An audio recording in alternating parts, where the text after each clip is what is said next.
Tonight, Thanksgiving lives to see another year.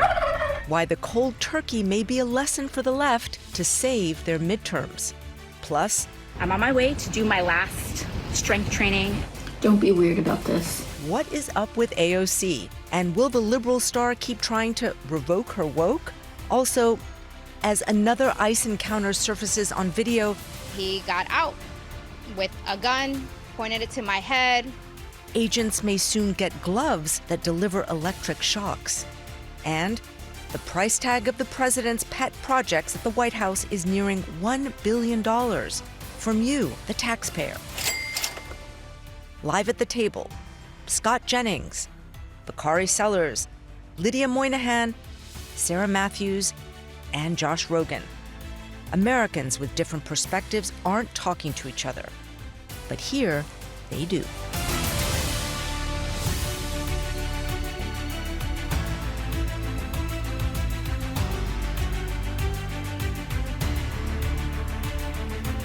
Good evening. I'm Lulu Garcia-Navarro in for Abby Phillip. Turns out talk of canceling holidays isn't popular with voters. Who knew? The progressive left licking their wounds after a swing and a miss in battleground Wisconsin. And it's raising questions tonight about who voters really want. In the state's Democratic primary for governor, the establishment-backed David Crowley narrowly defeated Francesca Hong, a Democratic Socialist. Hong was hoping to capitalize on a string of recent progressive wins across the country, and all signs pointed towards her victory. But she spent the final weeks of her campaign facing questions about her past controversial statements and even reversed course on a 2020 social media post in which she called for canceling Thanksgiving. But Thanksgiving is also a time that's incredibly painful for many people in our communities. And so I think I wanted to make sure that people understood that there are multiple views. My favorite holiday is Thanksgiving. Because I there love you have it. Thanksgiving. Yep. I don't want to cancel it. I actually love it. Crowley's victory is a stunning upset that opens a new chapter in the ongoing battle for the identity of the Democratic Party. Listen to how Jon Stewart framed the missed opportunities.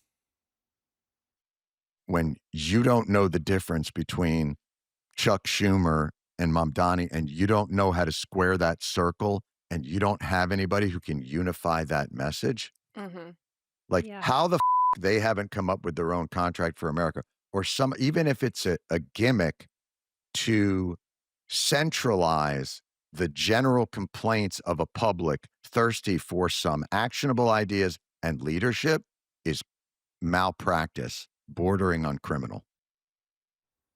Before we open it up to the table here, we invite you at home to join the debate. Head to cnn.com/Abby and weigh in. We'll get to some of your comments throughout the show. But Bakari, I'm going to start with you because I'm assuming that you are going to say, I told you so, or something to this effect.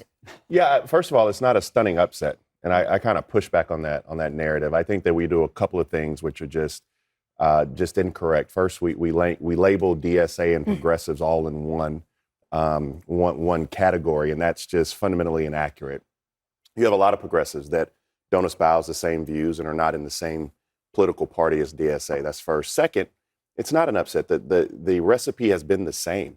And what we saw last night in Wisconsin is the same thing that we saw in Detroit to a lesser extent, but we've seen it throughout the South where DSA has been rejected.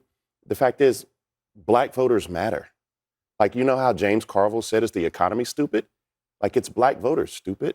Like, it's not rocket science. Rural voters matter. We saw that, and we saw rural voters, and this is what's going to have to happen in Michigan when you look at Abdul al-Said, is the simple fact that he did extremely poorly with Black voters. He did extremely poorly with rural voters. Right now, DSA is a party that's centralized with suburban white voters who have a certain upper crest, and it's in New York and it's in the Pacific Northwest. They haven't been able to cross that hump, and so we spent a lot of time trying to make this a mainstream type argument, and it's simply not that. And you saw the repudiation of that last night. And honestly, But was it just that she was a weaker candidate? No. I mean, when we're thinking, Abdul's a political animal. I just wonder if this is not just that he's a political athlete and she is not. And you was saw known those for things. Thanksgiving. Yeah, I think a lot of people are missing the story here. It's not that she lost; it's that weak candidate without any establishment support almost won. She got 39% of the votes in Wisconsin. Okay, and that's not the state where the DSA is supposed to win. And but for those stumbles in the final weeks, she would have won. And that is the trend. It's not that she didn't win the race. It's that message, that progressive, whatever it is, message is gaining steam even in Wisconsin compared to yesterday, compared to last year, and will continue to gain steam. And in effect, she didn't lose because of the message. She lost because voters questioned her electability. Yeah, I mean, and so the message is actually on the rise. So I think if Democrats are smart, they would pay attention to the fact that she came within 0.5 points of becoming the nominee. And did it without AOC and did it without Bernie Sanders. Right. You could make an argument had they engaged with their fellow socialists. But I mean, she would have won. The larger message for Democrats is like, don't be weird. Like that simply, like on simple issues, like let's not have candidates, because for a long period of time we ran circles around Republicans in terms of candidate quality. I can literally remember the days of Todd Aiken. I can remember the days of Catherine O'Donnell saying, "I am not a witch," right? And I know who Ken Paxton is.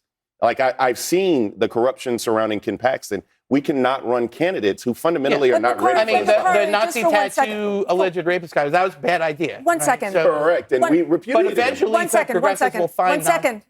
Bakari. Yes, ma'am. I just want to interrupt.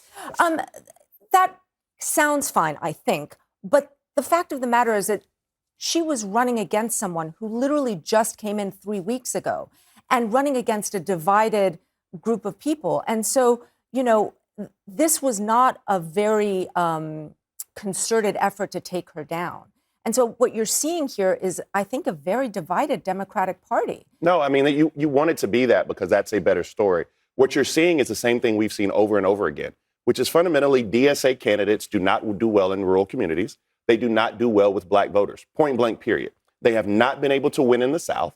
They actually had an election, and Abdul is not necessarily a DSA candidate, but we saw the repudiation of black voters. We saw the repudiation of rural voters. I mean, that is what you'll see continuously. Until you make inroads in those communities, you're not going to win Democratic primaries. Abdul's got Thanksgiving problems. 2019. Just a reminder, this Thanksgiving, this country was built on the systematic annihilation of indigenous peoples whose ancestors suffer some of the highest rates of homelessness, joblessness, and mortality. We owe so much more than thanks. Time for reparations. So the problem with the facts. The problem, that's actually a true sentiment. The problem with don't be weird is that all these socialist or socialist adjacent or communist adjacent or whatever candidates all spent a fair number of years tweeting weird things that put them in the same bucket as Hong. You said he's a political animal. He's got a lot of the same beliefs. Is probably he's got a lot of the same beliefs. He's more nuanced. But I will tell you this, Scott. He has work to do. Then if we want to say, oh my God, DSA is making inroads because of what happened in Wisconsin with the election, you have to realize that over 50% of voters in Michigan, they didn't vote for Abdullah Saeed. Well, Bakari, I think it's interesting. You're talking a lot about where black voters are going, and we're seeing Abdullah Saeed needs to make more of an effort for that because Mike Rogers is making a play for more moderate voters. And I kind of reject your notion that you think essentially more establishment Democrats are going to continue to lead the party. That's simply not true, especially because we're seeing the Democratic Party is basically absorbing all of the far left ideas that the DSA is putting forward. And so even the so-called moderate who won isn't really moderate. He doesn't want to work with federal law enforcement, ICE. He wants an open border. He wants all of these very far left things. So, he's just not quite as crazy because he doesn't want to cancel Thanksgiving. First of all, I think that's the question. Even if he isn't DSA, they're still absorbing far left ideas, and I think that's going to repel. Let's actually black say voters.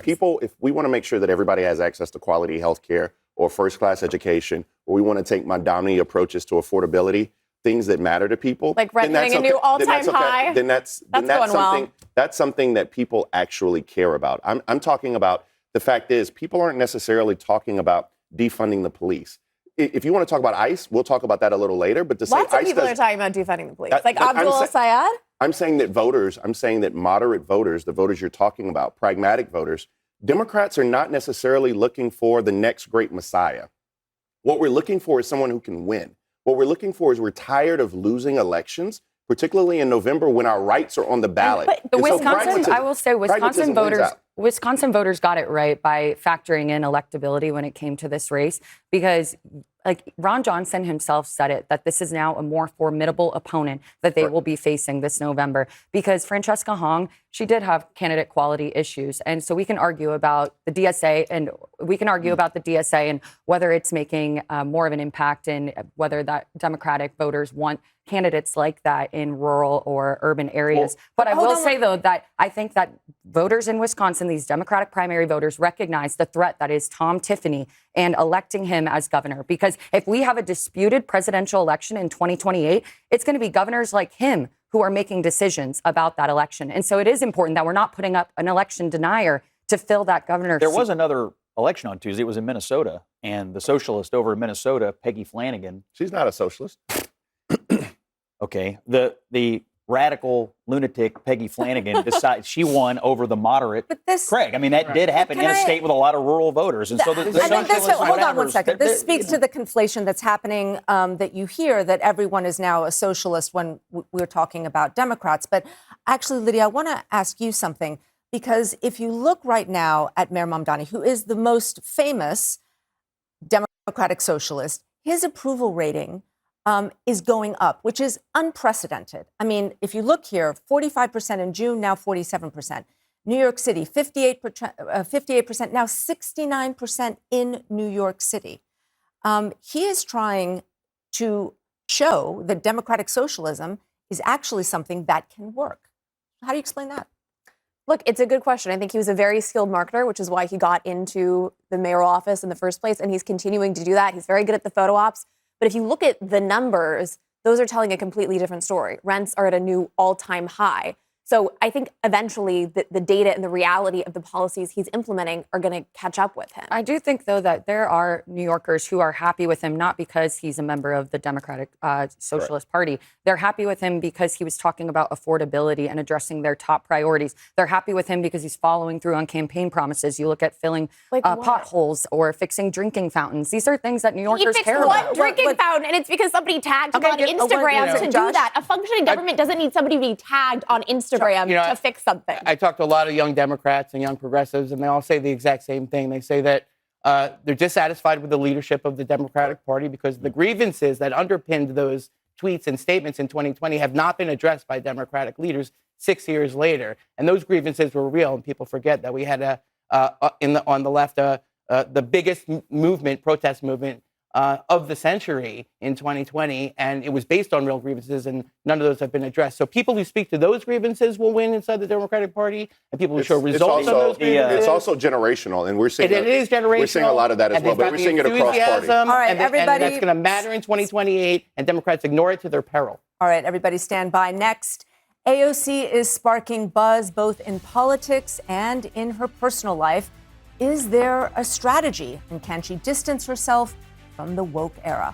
Plus, as more street encounters with ICE pile up, we're now learning that agents will be getting gloves that deliver an electric shock. We'll discuss.